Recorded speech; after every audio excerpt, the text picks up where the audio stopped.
Salut à tous et bienvenue sur Long Live, le podcast de la longévité. Cette semaine, on débrief de l'interview de la semaine dernière. J'avais reçu Fiona Schmidt, qui est autrice féministe, sur la vieillesse des femmes, de leur corps, du regard de la société. Salut David. Salut. Alors je précise que tu es journaliste, que tu produis et réalises ce podcast Long Live avec moi. Et t'as eu beaucoup de sourcils levés pendant l'interview avec Fiona. Et tu m'avais dit à la fin, c'était vraiment super, mais j'ai pris plein de notes. Ah ouais, énormément. D'habitude, j'en prends beaucoup, mais là, j'en ai pris encore plus. Mais parce que c'était hyper concernant. Ta feuille est gribouillée de tous les côtés. Non, mais oui, et puis il y en a deux surtout. Deux feuilles, ouais. Il y en a plus que d'habitude. Alors moi, j'ai eu des retours de la communauté hyper positifs, avec vraiment des remerciements sur les propos tenus, sur l'état d'esprit à changer en fait sociétalement pour que on puisse faire avancer le regard sur le vieillissement des femmes. Les femmes de 40 ans, les femmes de plus de 50 ans, voilà toutes ces notions en fait qui sont un peu larges et perdues et peu précises. Non, mais ça m'étonne pas parce que en l'occurrence, elle a pointé du doigt. Enfin, c'est quelqu'un qui observe et donc elle a pointé du doigt des choses extrêmement concrètes, extrêmement concernantes. Tu le disais sur l'âge des femmes, sur la maternité, sur le vieillissement de manière générale. Et à chaque fois, moi, je me suis dit ah ouais, ça c'est vrai. Ah ouais, ça c'est vrai. On sent que c'est quelqu'un qui s'est posé pour déconstruire. C'est un grand mot à la mode, mais voilà, qui a déconstruit des idées, voilà, des idées reçues, des images qu'on a tous pour réfléchir vraiment sur ces questions-là. Et ça fait du bien. C'était vraiment hyper intéressant. Moi, j'ai surtout beaucoup aimé cette notion de la femme de plus de 40 ans. Ouais. C'est vrai que finalement, il y a autant de temps entre 0 et 40 ans qu'entre 40 et 80. Et finalement, c'est plein de morceaux de vie et de personnalités très différentes en fait dans ces âges-là. Donc c'est vrai que mettre comme ça, faire ce grand sac, cette grande catégorie, voilà, femme de plus de 40 ans ou femme de plus de 50 ans, ça ne veut absolument rien dire. Mais ouais, parce que dans le même tas, il y a la femme de 20 ans, de 30, de 40 et c'est trois personnes complètement différentes qui n'ont rien à voir. Mais ce serait pareil pour les hommes. Mais en l'occurrence, c'est vrai que c'est souvent sur les femmes qu'on pose ce genre de regard, ce genre d'étiquette et qu'on fait des grands tiroirs. Et toi qui es le grand spécialiste, c'est la ménagère de moins de 50 ans, pour les audiences télé, radio. Et encore une fois, on fout dans le même sac la femme qui peut avoir entre 20 et 50 ans.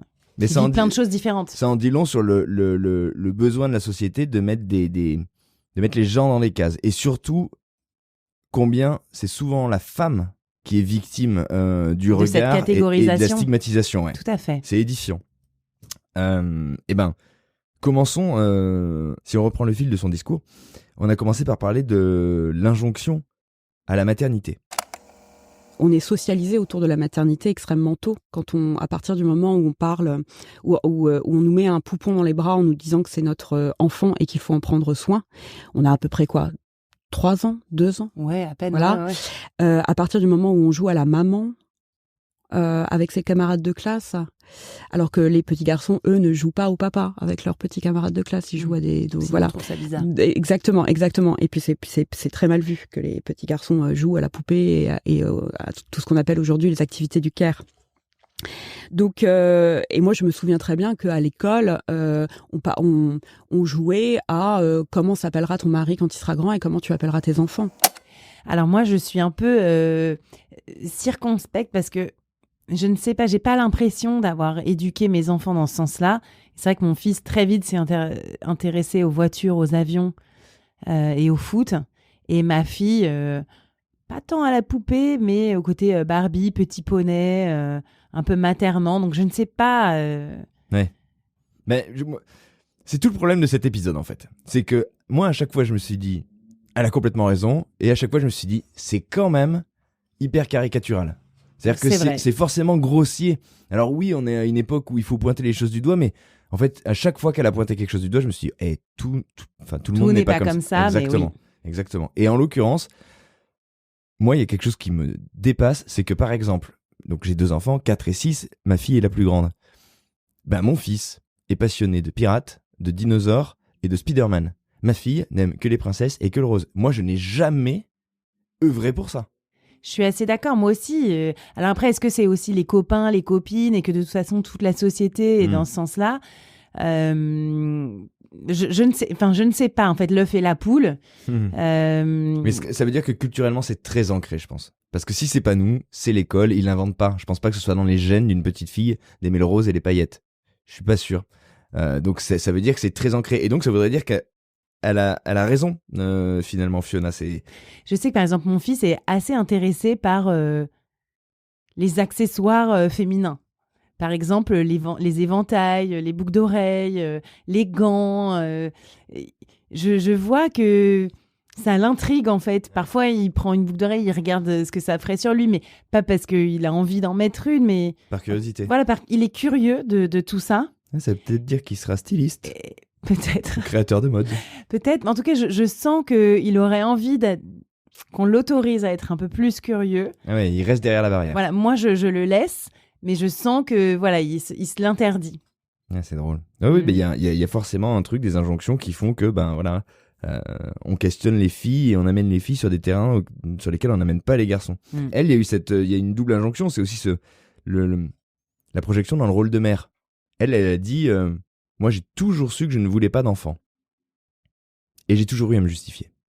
Ça c'est fou. Enfin, moi qui ai été éduquée aussi en mode famille nombreuse, petite fille de famille nombreuse multigénérationnelle, bon, clairement pour moi c'était vraiment il y avait même pas d'option de ne pas faire d'enfant en fait. Ouais.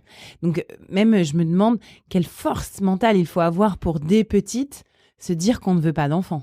Après, elle passe tout par le prisme de l'opposition de genre et on fait comme ça des femmes des victimes de plein d'injonctions. Le fait est que biologiquement, jusqu'à preuve du contraire, il n'y a que les femmes qui peuvent porter les enfants. Et oui, culturellement, socialement, la norme jusque-là, c'était d'avoir une famille avec des enfants. Et donc forcément, ça passait par les femmes. Mais de là à dire que c'est... Alors oui, de fait, ce sont les femmes qui ont porté cette injonction, mais c'était plus un modèle, tu le décris, tu vois, c'est pas forcément les femmes doivent avoir des enfants, c'est en fait, on doit faire des familles. Et oui, ça passe par les femmes, de fait. Mais on n'envisageait pas autrement qu'un modèle familial avant, autre chose en tout cas.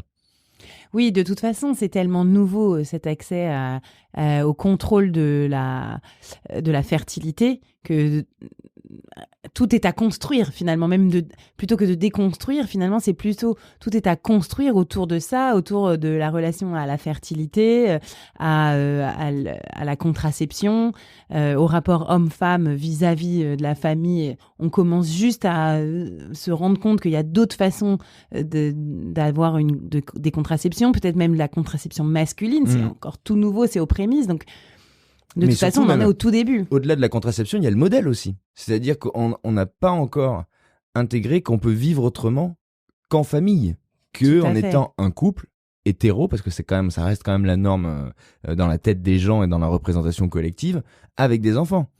On n'est pas dans une société qui dit « Ok, vous pouvez être célibataire, ok, vous pouvez avoir des enfants et vivre séparés. » Peut-être, moi, je rêve que dans 50 ans, on te dise « Eh ben, vous allez avoir des enfants, c'est super, mais vous pouvez faire votre vie...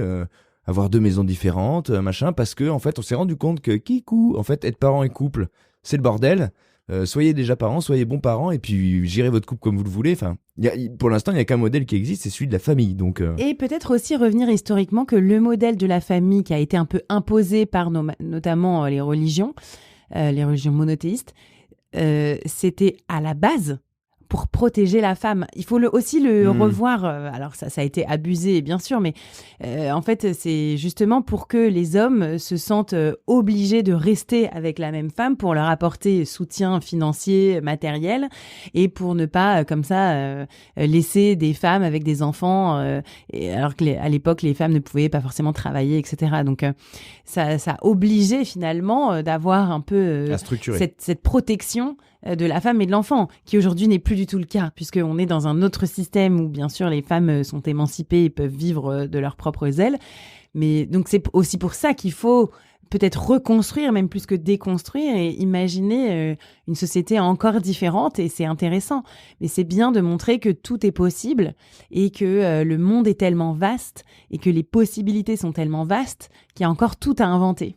Mais ouais, non, mais je suis d'accord. Mais ça me fait penser que ce qui m'a toujours un peu dérangé dans cet épisode et dans cette manière de se positionner, c'est de toujours le voir par le prisme de l'opposition homme-femme. En fait, là, typiquement, ce que tu dis, ça me fait penser que ce sujet, c'est le sujet de la famille en fait. Et que si, à l'origine, avant même de se dire on demande de faire ça aux femmes et pas ça aux mecs et nanana, si on commence à se dire est-ce qu'on n'interrogerait pas ce modèle familial? Est-ce qu'il n'y en a pas d'autres? Là, on verrait qu'on redistribuerait les cartes différemment. Et il serait pas question de parler aux femmes comme on parle pas aux hommes, inversement. Mais moi, à chaque fois, je me dis putain, mais pourquoi on parle toujours de la condition des femmes? Alors c'est très important, hein, je dis pas ou de la condition des hommes de la même manière. Là, on questionne un modèle. Putain, mais remettons ce modèle en cause. De toute façon, enfin bon là, on s'égare un peu, mais de toute façon, comme Fiona a fait que digresser pendant son interview, on peut digresser aussi. Je pense de toute façon que tout le modèle de la famille, de la parentalité, du couple et de la responsabilité des couples, des divorces, est à remettre complètement à plat de base. Parce qu'en fait, ça ne va pas. Enfin, je veux dire, toutes les personnes qui nous écoutent ont au moins connu un divorce d'un proche, d'une amie, d'une sœur, ou sont eux aussi concernés par une séparation de couple avec des enfants. Ça ne marche pas très bien. Il n'y a que des problèmes, que ce soit dans la garde, dans l'argent, dans les conflits, dans les agressions dans le couple. Donc, je veux dire, il y a tout un modèle à revoir de parentalité, de façon de fonctionner, de responsabilité entre les parents pour les enfants. Donc, je pense que voilà, peut-être que son opposition, c'était même plus que faire des enfants, c'est peut-être une opposition à tout ce système-là qui est encore trop ancré et rigide. Il faut qu'on fasse un Grenelle du couple et de la famille. De la parentalité, de la coparentalité. Tout à fait. Moi, je suis d'accord. D'ailleurs, n'hésitez pas, même en commentaire dans ce podcast ou sur les réseaux sociaux, je cherche un expert couple et parents pour répondre à des questions de longévité autour de la longévité du couple, mais aussi de la parentalité. Donc voilà, si vous avez des suggestions à ce sujet, n'hésitez pas.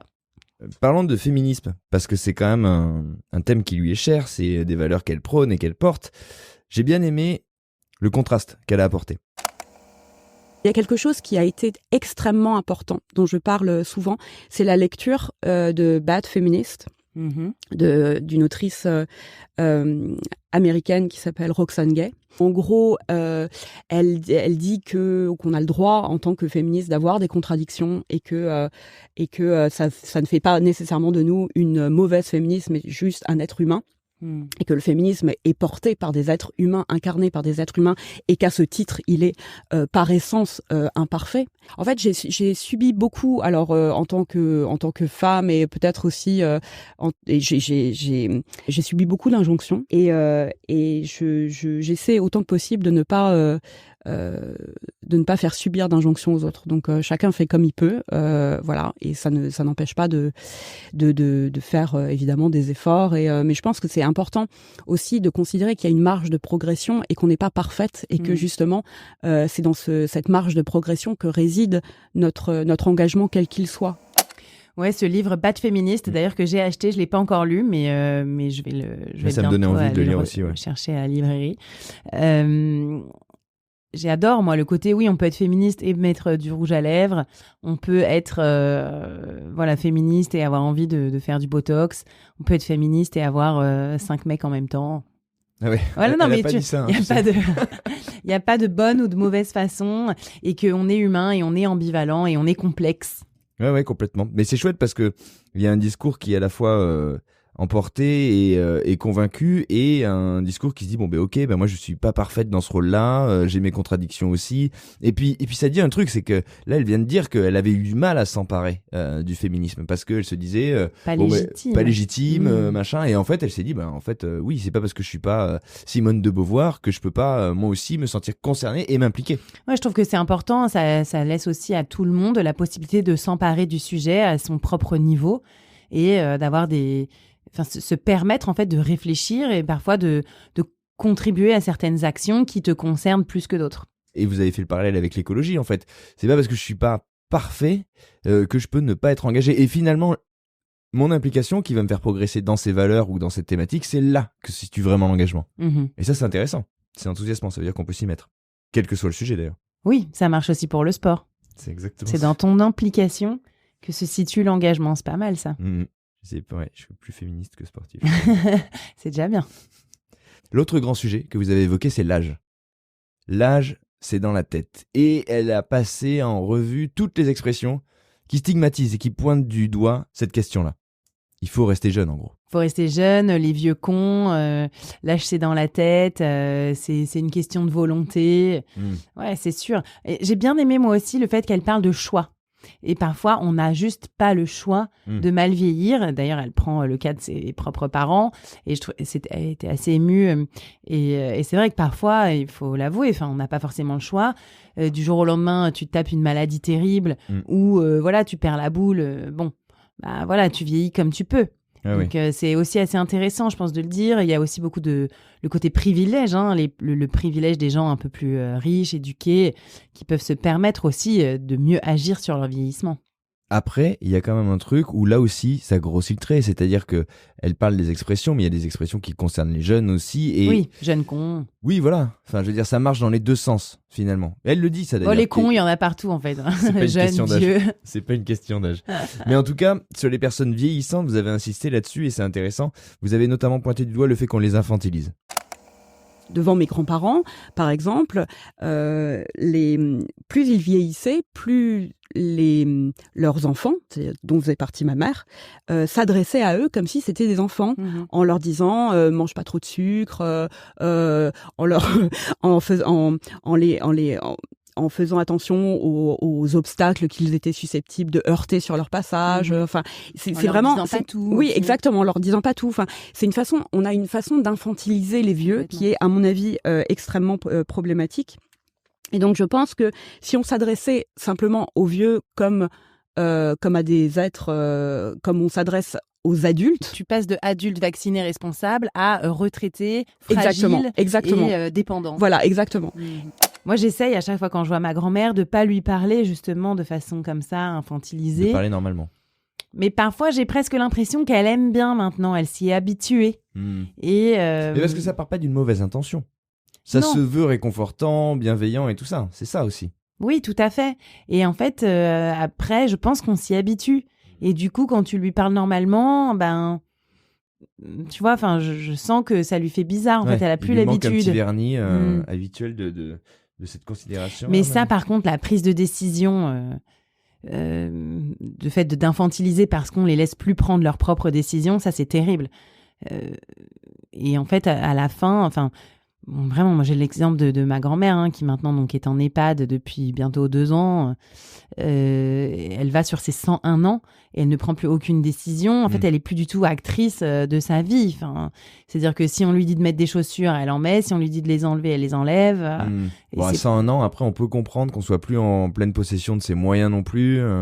Si tu penses qu'elle pourrait avoir cette autonomie-là. Moi, je pense que plus on enlève d'autonomie, moins t'en as. Ouais. Tu vois, c'est toujours pareil. C'est comme ton histoire de sport où exactement. Tu dis, en fait, si moins tu prends de décisions, moins t'en prends et plus t'as peur. Et il y a quelque chose qui est intéressant aussi, le parallèle que vous avez fait entre la production.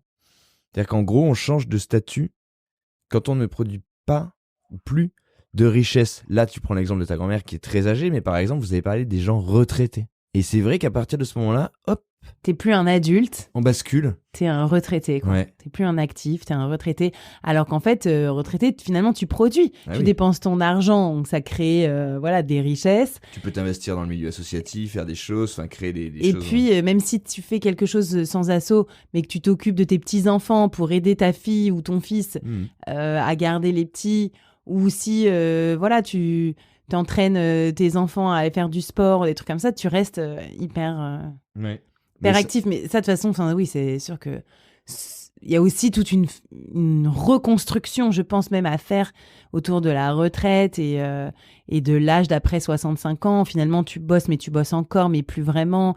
Finalement, tu es encore hyper actif, parfois plus que quand tu as 50.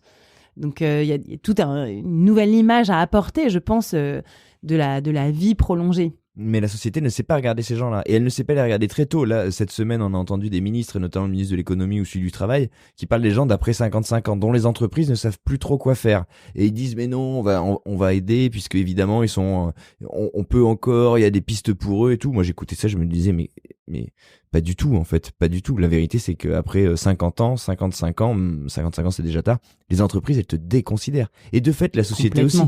Et il n'y a pas de solution pour ça. Quand je les entends dire « mais non, on va trouver des trucs », en fait, pas du tout. Et une société ne peut pas, une entreprise, je veux dire, ne peut pas considérer quelqu'un qui a plus de 30 ans. Moi, j'y crois pas. Plus de 30 ans. Plus de 30 ans d'expérience, tu vois. Ah oui, non mais complètement. Trop cher, trop vieux. Et puis trop à la rue. Ouais. Je veux dire, les entreprises sont qu'on croit qu'elles le sont. En tout cas, celles qui sont dépendantes de certaines technologies, notamment. Alors, je parle pas de l'artisanat et des choses comme ça, sauf que là, il y a la pénibilité, le corps, tout ça, des choses comme ça. Mais des entreprises qui sont dépendantes d'une technologie, à un moment, ça change tellement tout le temps. Moi-même, je suis largué sur des trucs, j'ai 40 ans, je suis déjà largué sur certains trucs qui sortent aujourd'hui. Donc, je comprends très bien que dans 15 ans, une entreprise me dirait, écoutez, en fait, vous êtes gentil, mais pardon, mais vous êtes décalé. Je vois pas comment on peut réintégrer ces gens-là. Et forcément, ça commence là. À 50 ans, par le travail, la société te dit déjà, mec, tu es gentil, est-ce que tu peux te pousser pour laisser passer la société?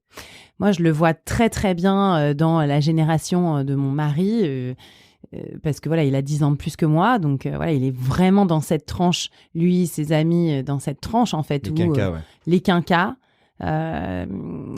Et c'est vraiment très difficile et tous deviennent indépendants en fait et jouent leur bonhomme de chemin en quittant le monde du salariat et en devenant leur propre patron. Oui, parce qu'il n'y a pas de choix. C'est le seul choix finalement que tu as au bout d'un moment. Ou alors tu te fais placardiser, comme j'en connais certains, et t'attends que ça passe. Ouais, c'est ça. Ce qui est aussi très difficile psychologiquement en termes d'utilité. Et d'autres, deviennent indépendants, mais même eux, finalement, c'est pas facile non plus, quoi, de raconter, de donner envie en tant que prestataire quand t'as plus de 50 ans. Ouais, bien sûr. Mais ça en dit long sur l'hypocrisie de la société, tu vois, à regarder et à dire... Moi, je pense que les mecs, les ministres, au lieu de dire « mais oui, mais non, il y a des solutions pour les plus de 50 ans », putain, mais assumer le fait que c'est le bordel et que non, il n'y a pas forcément de solution et que les entreprises ont des raisons, en fait, de ne plus vouloir d'une personne qui a 30 ans, parce que on dit 30 ans d'expérience, mais c'est aussi 30 ans de retard sur ce qui se fait aujourd'hui. Tu vois, on le dit toujours. Donc, je trouve qu'il y a beaucoup d'hypocrisie pour cacher le truc, et elle le dit, elle, parce qu'elle utilise beaucoup les mots, et elle observe les mots. Elle dit notamment, faut arrêter de ne pas appeler un vieux.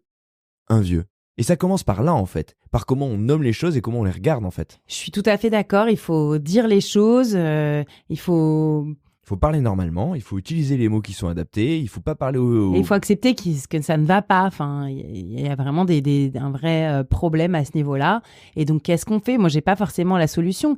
Toi, c'est vrai que là, dans cette tour où on est, il y a personne de plus de 50 ans. Là, ici. Alors, il y en a un ou deux, et c'est des spécimens. C'est des spécimens. C'est-à-dire ? Ils sont deux. C'est-à-dire qu'ils sont... Juste pour préciser, donc on est dans une tour où beaucoup de production télévisée se fabriquent. Exactement, toutes chaînes confondues. Et donc, c'est là où on fait beaucoup de montage. Donc, il y a beaucoup de journalistes, beaucoup de monteurs. Et c'est vrai que des gens qui ont plus de 50 ans, je pense qu'ils sont deux. Donc, c'est des spécimens parce qu'ils sont remarquables. Ils sont 2 sur 300. Et force est de constater que c'est pas des flèches. Mais c'est normal. C'est dur. Et oui, c'est dur. C'est dur parce que là, la technologie, elle fait partie de notre quotidien, on l'utilise techniquement. Et forcément, quand on a 50 ans, on n'est plus aussi agile qu'un mec qui arrive, qui a 25 balais, qui va comprendre tout ce qui se fait, toutes les nouveautés, Ouais, c'est normal. Mais je pense qu'en fait, on a une autre envie. Et moi, c'est ce que je ressens de tous les personnes autour de la cinquantaine que je côtoie. Il y a d'autres envies. Il y a des envies de changement réels et par exemple, notamment sur des changements de rapport à l'environnement, il y a vraiment des vraies choses qui se passent. C'est-à-dire qu'ils vont devenir peut-être indépendants, bosser dans un autre domaine qui leur parle vraiment plus, qui est beaucoup plus engagé. Ça c'est l'avantage, c'est le bon côté du truc. Oui, mais c'est aussi ça qu'il faudrait qu'on voit. Peut-être qu'on pourrait encourager toutes les personnes de plus de 50 ans qui ont encore 15 ans de boulot devant elles à travailler de façon différente, plus engagée, plus posée. Je pense qu'il y a tout un rôle à revoir, en fait, et d'être porteur de projets, peut-être justement plus artisanaux, plus qui sont plus dans la proximité aussi. Ouais, après faut pas oublier qu'on est entre guillemets des privilégiés, on est on vit dans une ville, on travaille dans des, tu vois, va voir quelqu'un qui est commercial depuis 30 ans dans une boîte en province où les perspectives d'emploi sont un petit peu différentes, où on se projette pas de la même manière avec la même indépendance. Attends, je te fais un peu. Ouais, mais est-ce que c'est pas lui justement qui va dire, finalement il plaque tout et il va devenir, je sais pas moi, boulanger hyper quali, tu vois, dans sa ville, parce que justement il a envie de faire un truc utile, il a donné son max en tant que commercial et maintenant hop, reconversion. Pourquoi est-ce qu'on l'aiderait pas finalement? Ah non, mais qu'on l'aide pas, c'est une chose, mais moi je peux te dire que pour avoir grandi dans le Cantal, qui est quand même pas, c'est l'antithèse de New York, à 50 ans, quand tu vois qu'il y a rien qui se monte, et que même les jeunes n'arrivent pas à monter des trucs parce que c'est compliqué, parce qu'il y a pas beaucoup de monde, parce qu'il y a, je veux dire qu'à 50 ans, bon courage pour avoir ne serait-ce que l'idée ou l'enthousiasme de se dire je me lance dans des contextes comme ça. C'est pas facile, quoi. Comment tu te vois toi dans 15 ans alors du coup? Moi je travaille justement un peu comme ton mari à l'idée de me dire il faut que je me crée de l'indépendance, parce que forcément si j'attends de la société qu'elle me considère toujours, je vais me planter, c'est sûr. C'est sûr, parce que moi je vois déjà que je commence à vieillir dans mon truc. Je vois déjà que je suis déjà un petit peu, je commence à glisser en fait. 40 ans tu commences à glisser parce qu'il commence à y avoir des nouvelles considérations et des nouveaux outils que tu commences à dire je suis plus autant à la page que je l'étais, forcément. Les nouveautés, les choses qui se créent, elles se font autour de les gens qui s'en emparent ont 20, 30 ans. Donc, moi, je commence à glisser. Donc, j'essaie de bâtir de faire mon petit truc, quoi, qui va me permettre de l'habiter dans 10 ans. Mais ce que j'ai trouvé intéressant, c'est ce rapport aux mots, en fait. Tu vois, où elle dit, il faut arrêter de se cacher derrière les mots. Il faut dire les vraies choses. Ouais. Et puis voilà. Et puis si on dit que c'est un vieux, c'est un vieux. Et commençons par dire les choses. Et moi, je pense vraiment que commencer par le langage et dire les choses, mais c'est vrai de ce qu'elle a dit de la maternité, du couple, de la famille. En fait, il y a une forme d'hypocrisie qu'il faudrait abattre, en fait. Et ça commence par les termes qu'on emploie ou la manière dont on parle aux gens. Et c'est vrai que moi, par exemple, à chaque fois que je dis que je me sens vieille, en tout cas dans le sport, tout le monde me dit, mais arrête de le dire parce qu'on va le croire. Mais bon, voilà, j'ai 42 ans. Dans le sport, clairement, t'es quand même un peu plus vieux. Et j'aime bien le dire, en fait. Et j'aime bien toujours rappeler. Enfin, tu vois, pas mal pour une vieille. Ouais. Et c'est quand même bien de le dire. Ah oui, et puis, non, mais c'est important de l'assumer. Et puis, voilà, de dire les choses en transparence. Par rapport au modèle, justement, et à la manière dont on les regarde, pas forcément droit dans les yeux. Vous avez parlé, de la représentation du célibat féminin. Le célibat est beaucoup plus stigmatisé chez les femmes que chez les hommes. Donc déjà, si on leur disait aux femmes qu'à plus de 40 ans, si elles sont célibataires, tout va bien pour elles, et que c'est pas pour autant qu'elles ont raté leur vie, ou qu'il y a quelque chose qui va pas chez elles, déjà, je pense que ça permettrait de se détendre beaucoup à ce niveau-là. On n'a Vraiment. pas beaucoup d'exemples aussi. On n'a pas de représentation. On n'a pas de représentation positive du célibat. N'importe où. Encore aujourd'hui, on manque cruellement de séries, par exemple, alors qu'il y en a énormément des séries. Il y a quand même et que l'abondance des séries a permis justement d'ouvrir un petit peu les représentations, d'aborder des sujets de société, d'aborder beaucoup plus de sujets de société, etc., etc. Donc, et puis les séries sont heureusement de plus en plus inclusives quand même. Bon, mais ça, une représentation positive du célibat féminin après 40 ans, ou d'ailleurs une représentation positive du célibat et des fictions où des célibataires ne cherchent pas un mec comme dans Sex and the City ou d'autres d'ailleurs, il y en a pas. On n'a pas de représentation positive. Il n'y a pas de modèle. Ou alors c'est c'est Brigitte Bardot, tu vois, reclus dans sa maison. Avec des chats. Voilà, avec des animaux et peu de socialisation. Moi, tu sais quoi, quand vous en avez parlé, je me le suis noté. Le célibat féminin, pour moi, c'est Jennifer Aniston.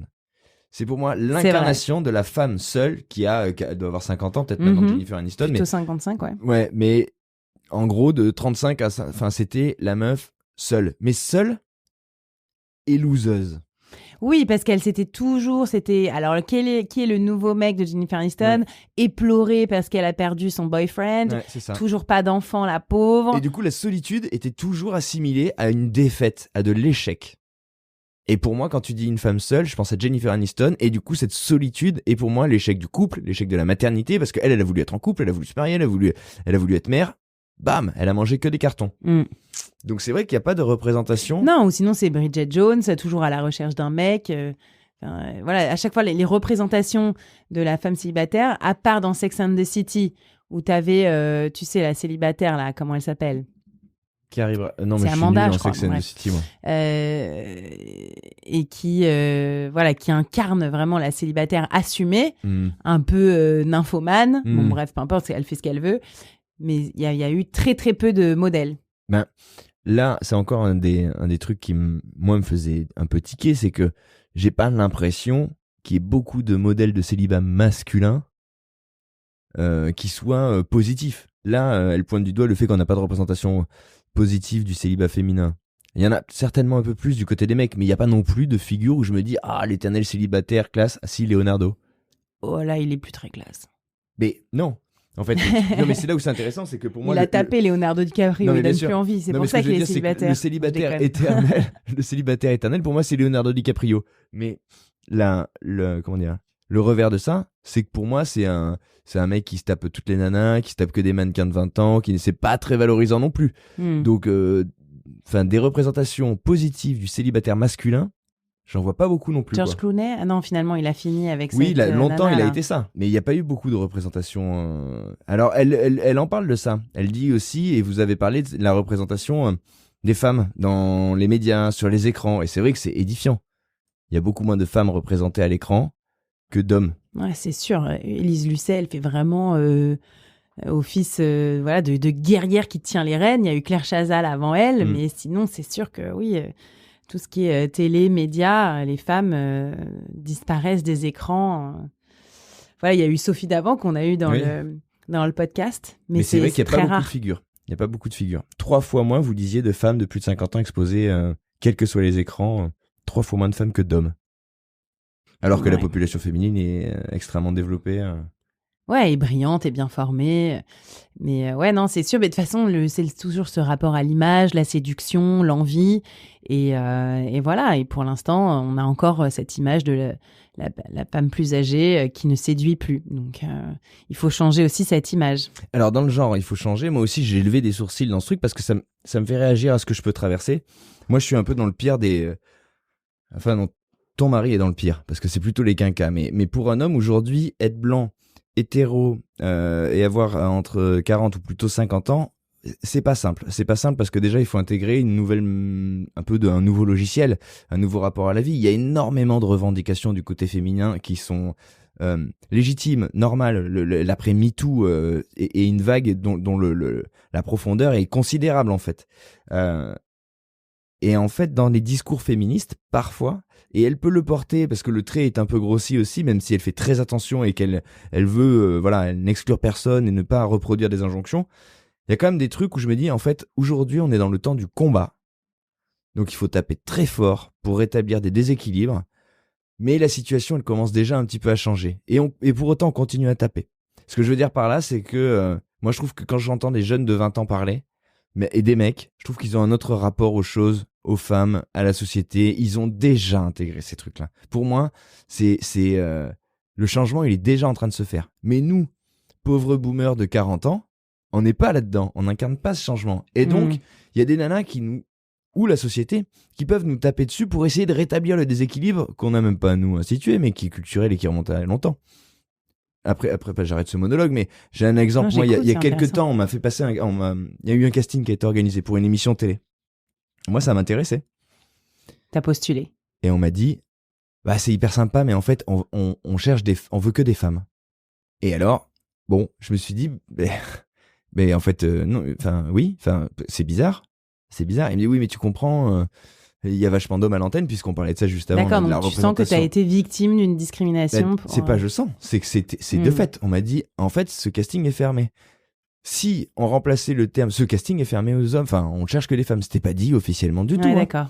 Mais c'était très assumé et on m'a dit ça. Putain, mais si on change le mot homme et qu'on dit, ce casting est fermé pour les femmes, on cherche pas de femmes, ou je dis n'importe quoi, qu'on utilise un critère racial, par exemple, ce casting est fermé aux noirs, ou aux asiatiques, ou mais on se dirait, mais attendez, mais c'est n'importe quoi. Mhm. Or, aujourd'hui, qu'on dise aux hommes, j'en ai parlé à ma sœur, elle me dit, il était temps. Son réflexe, c'était de me dire, il était temps. Parce que justement, les femmes sont pas assez représentées. Mais oui, mais si c'est pour discriminer de la même manière, je trouve ça très bizarre. Alors, j'entends et je suis tout à fait d'accord avec toi. Après, si tu le dis, c'est « Oh non, mais le combat est pas fini, on peut pas encore dire ça. » Mais je comprends que toi, tu le ressentes comme ça. Je pense que c'est pas simple, ça dépend aussi des milieux. Faire des généralités, c'est compliqué. Et en effet, je peux comprendre que quand tu es concerné, tu as l'impression que cette discrimination te coupe de possibilités. Mais je trouve que voilà, on est dans le temps de ce combat. Et ce combat, il est mené avec force et vigueur pour rétablir des équilibres, demander de l'équité, et c'est normal. Mais dans ce combat, putain, il y a quand même des mecs comme moi qui sont plutôt convaincus par la cause féministe.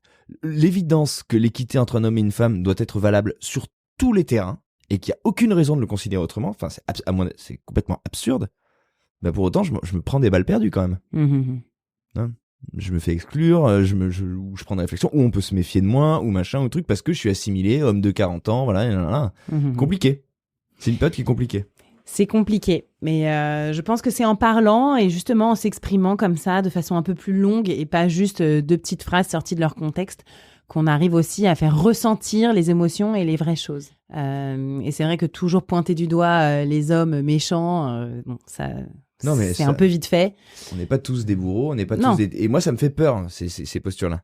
Et quand elle rigole, et il y a ce moment où vous parlez justement de la représentation des écrans, et qu'elle dit « problème hein », on sent dans les intonations même qu'au fond, il y a une espèce de petite rage ironique.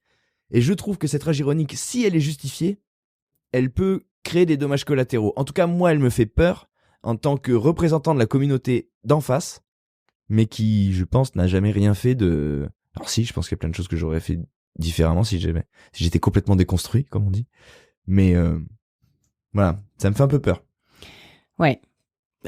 J'ai pas forcément de quoi répondre. Je pense que c'est la même chose quand on fait des généralités sur les personnes plus âgées. Quand tu me dis des personnes de plus de 50 ans, elles sont un peu à la rue sur certaines technologies. Je pense que c'est pas le cas de tous. Enfin, tu vois, si t'as envie et si t'as la curiosité, tu peux te mettre à faire du TikTok ou du Snapchat ou que sais-je, ou du chat GPT quand t'as plus de 50 ans. Enfin, c'est sûr. Tu vois, enfin, je le vois pas comme une limitation. Tout comme moi, même à 40 ans, je me forme pour apprendre à mieux courir, à mieux nager, alors que j'ai déjà donné. Mais voilà, les techniques ont changé et je me force quand même à le faire parce que j'ai envie. Et pour pas me retrouver tapée dans 5-10 ans, parce que j'utiliserais des techniques ancestrales d'entraînement qui maintenant ont changé. Ça demande du temps, ça demande de la lecture, de la curiosité, de l'envie de rester au top du game.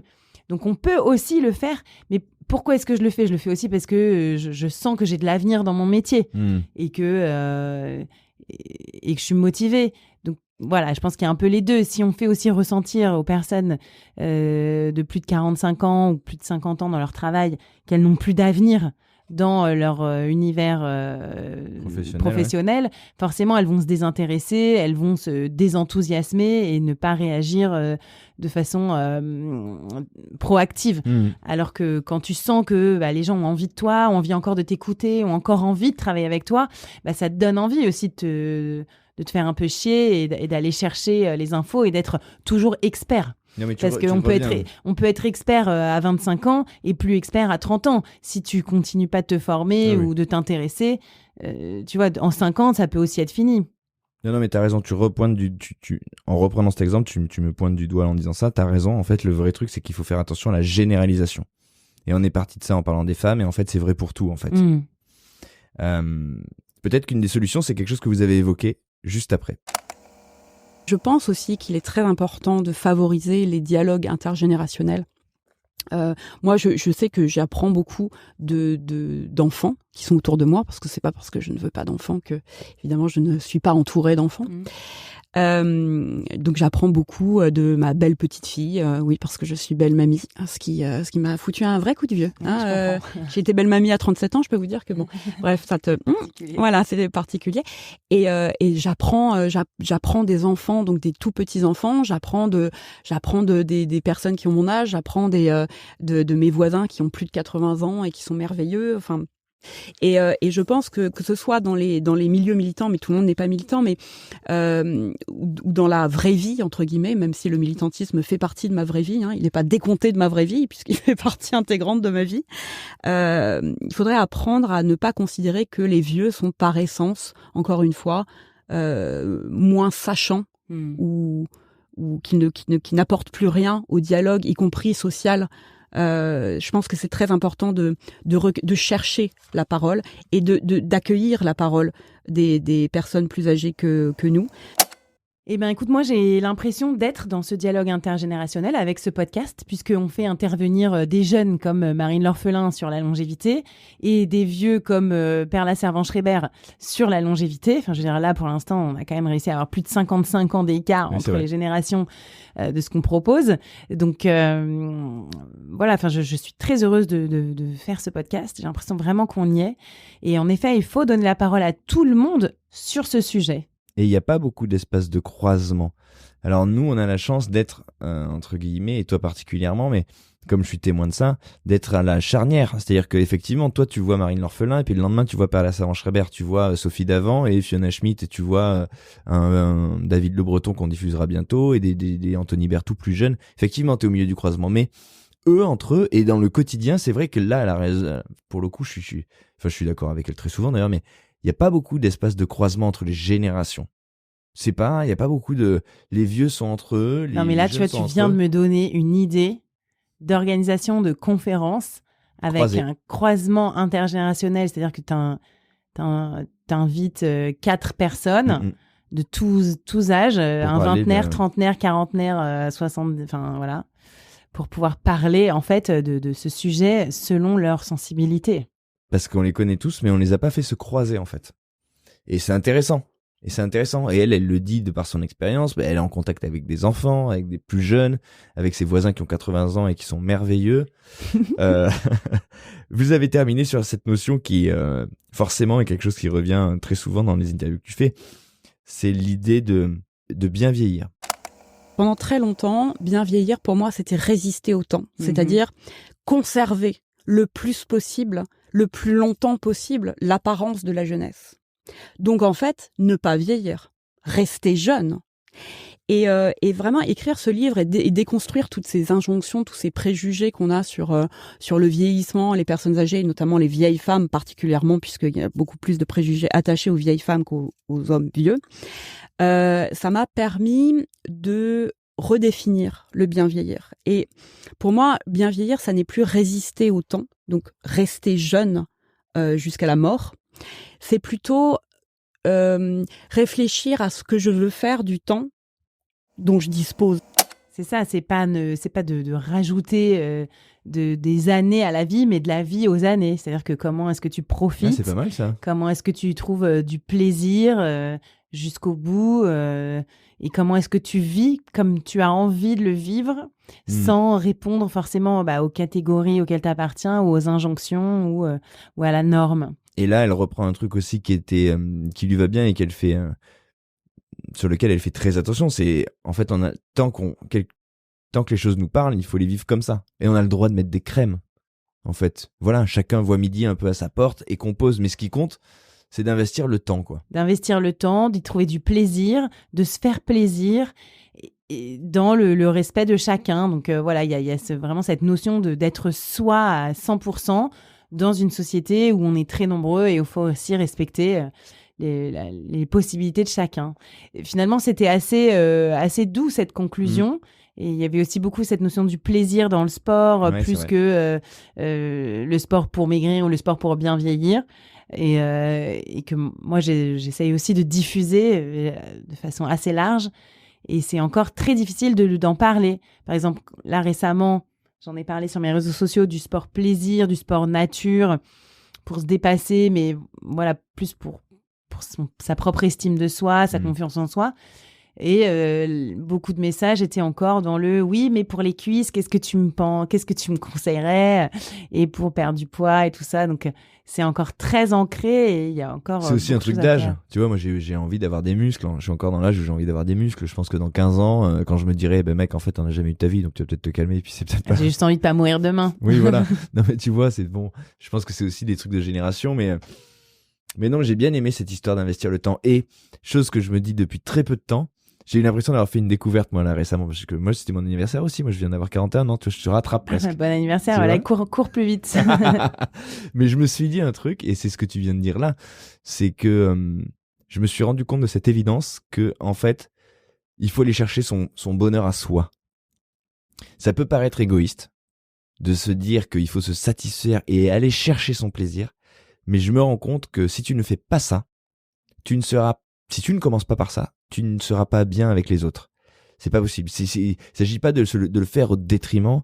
Il s'agit pas de ne penser qu'à soi. Mais en premier lieu, je trouve, et moi c'est ce que j'ai compris récemment, que si tu ne trouves pas de plaisir dans les choses, ou si tu ne t'y retrouves pas dans une situation, forcément, tu vas essayer de compenser et au bout d'un moment, ça va craquer parce que toi, tu n'es pas satisfait. Et tu seras donc pas bien avec les autres, et ni avec tes enfants, et ni avec ta femme, et ni avec ton boulot. C'est vrai pour tout, en fait. C'est vrai pour tout et ça demande de se connaître, de patienter aussi et parfois de prendre des décisions qui sont difficiles, oui. Comme quitter un job alimentaire où t'es placardisé et aller faire autre chose, devenir indépendant ou...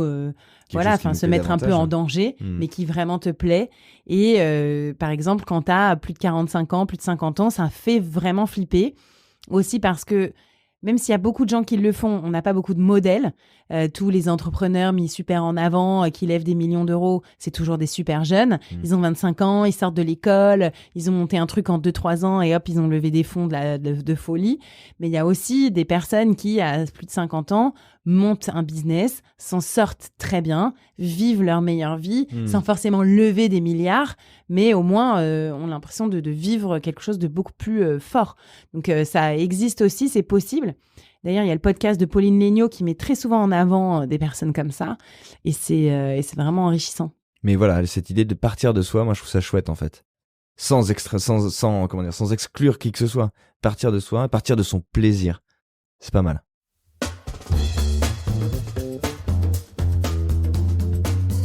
Merci David, c'était super intéressant. Je vous invite vraiment à lire ce livre Vieille peau de Fiona Schmidt qui m'a beaucoup apporté. Et comme je le disais en introduction de l'interview, qui est un peu un sorte de guide spirituel et aussi une limite à ne pas forcément dépasser. Je pense que ça borde un peu le cadre et ça permet de, à l'intérieur, réfléchir et aller trouver plein de solutions intéressantes. J'espère que ce débrief aussi vous a motivé à vous prendre en main et à être optimiste vis-à-vis des années qui passent et de la vie que l'on peut rajouter à toutes ces années. Merci beaucoup David. Avec plaisir. Alors on fait un break pour les vacances de Noël parce que même si vous allez être beaucoup sur la route, eh bien nous on va être en train de manger en famille, voilà, et nous aussi on sera sur la route. Donc on préfère ne pas rediffuser, mais voilà, juste assumer un bon break. On se retrouve le 8 janvier pour une nouvelle interview sur Long Live, le podcast de la longévité. Salut!